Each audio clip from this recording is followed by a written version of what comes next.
Hey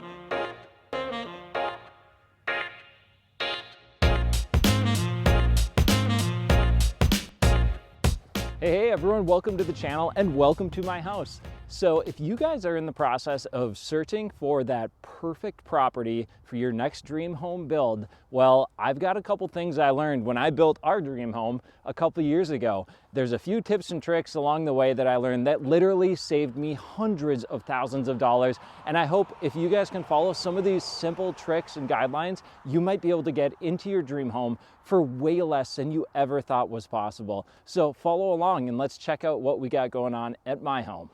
All right, guys, so one of the biggest factors when you guys start your dream home project is going to be location. Now, to save big bucks on finding that perfect spot for your home is going to take something that you might not want to hear, but it is very true, and that is patience. Not only patience, but persistence. I found this lot almost 8 years before it was actually available for sale, and I persistently waited and actively watched this property until it was available for sale. And the minute it was, we were ready to make an offer and snatch it up. So it could take years, it could take months, but I know in our case, it was a long wait, and it was a wait that was well worth it to find this perfect spot. All right, so you guys are ready to finally start that dream home project.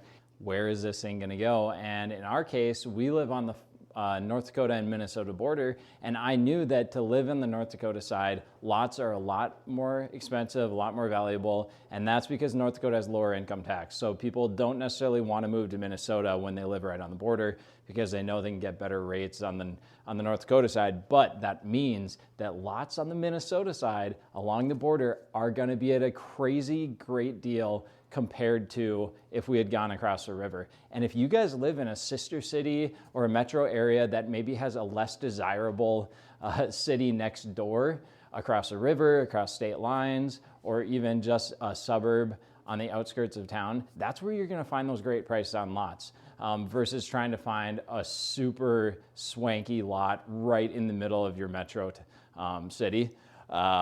And that's what I did, and it didn't come out of thin air. This takes patience. And after you guys find that perfect lot, the next thing, of course, is figuring out what are you going to build on it. And yeah, you can go to an architect or a home builder and you're gonna pay massive amounts of money to have them custom design you a house. But I can tell you, in my case, we were able to actually go online to a website, Concept Home, and find some amazing house plans that were our style that we really wanted at crazy affordable prices. And if you guys want them fully customized, their drafters in-house will customize to any spec that you want for a little over $1,000 total, which is just a crazy awesome price. And I can tell you for a fact, all of these drawings passed through our city permitting office with flying colors. They were very impressed. And it's just a great resource because the one thing about our home is that we wanted a home that was simple to build. And the reason why is just simplicity in construction is one more way that we're going to save costs on this build. So we wanted a really simple house to build, but we didn't want a boring house. And that's why we went to Concept Home, because we were able to find something that has a little bit more of a modern touch, but also a really simple construction process, and that was key. And if you're like me and you're a little resourceful, but also kind of cheap, you probably have thought about self-contracting. I can tell you it's not for everyone. If you guys have a bigger budget for your house, don't self-contract. If you don't have experience in the industry, you don't know good subcontractors, yeah, you probably don't want to self-contract. But in my case, I have really good relationships with a lot of different subcontractors around our community, and that is what really empowered me to want to self-contract, because I think the most important part, if you do decide to self-contract your home, is knowing all of your subcontractors and having them locked down and ready for when you guys are ready to start digging dirt. You want to make sure all those subs are lined up and ready to go. And I was fortunate enough to have great guys who were working for me, great subcontractors. They're very reliable, and I kept on top of it, and I pretty much did anything I could to help them, to make their lives easier. I sometimes had to bribe some guys to make sure they showed up on time to prevent delays with other subcontractors, but that is kind of one of the biggest things.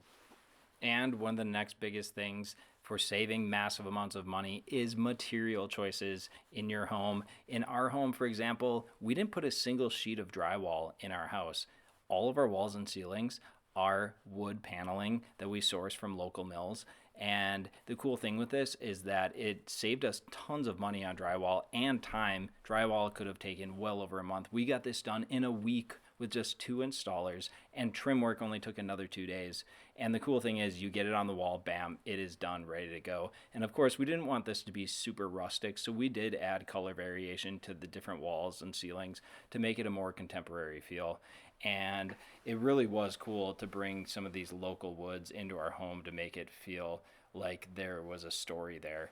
And the other thing is getting all of our fixtures for the entire house, all the components for the house, we went to just one place, and that saved us so much time and headache. We just went to Menards. I mean, it was practical. We got everything we needed, and a lot of people are shocked when they see like our cabinets and our bathrooms is all Menards stuff, but it looks great. And you know, in maybe 10 years when our kids are grown up and are done kind of destroying some stuff in our house, maybe we'll upgrade, but for now it got the job done.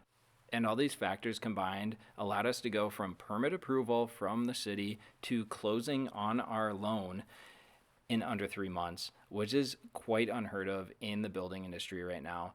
And plus, anywhere else in the country, builders would have bid well over $1 million for this house, but we got it done for just over $200,000, which is just such a satisfying feeling when you get done with it. All right, everyone. Well, I hope you guys find that perfect property to get started on your next home build. Now, if you guys are willing to put in a little sweat equity and get some work done on your own and take charge of this project, that's where you're going to see a huge savings in money and time. And be sure to set a goal for a closing date and try and stick to that. And that means pushing off driveway project or landscaping projects or even some aesthetic projects just to get to closing. That is going to be a huge win for you because you're going to get in your home, and that's really what matters. So I hope you guys have a great day. Thanks for following along. If you enjoyed this video, please hit the like and subscribe button. And if you want to see any more content about my home build, leave it in the comments below. Have a great one. We'll see you next time.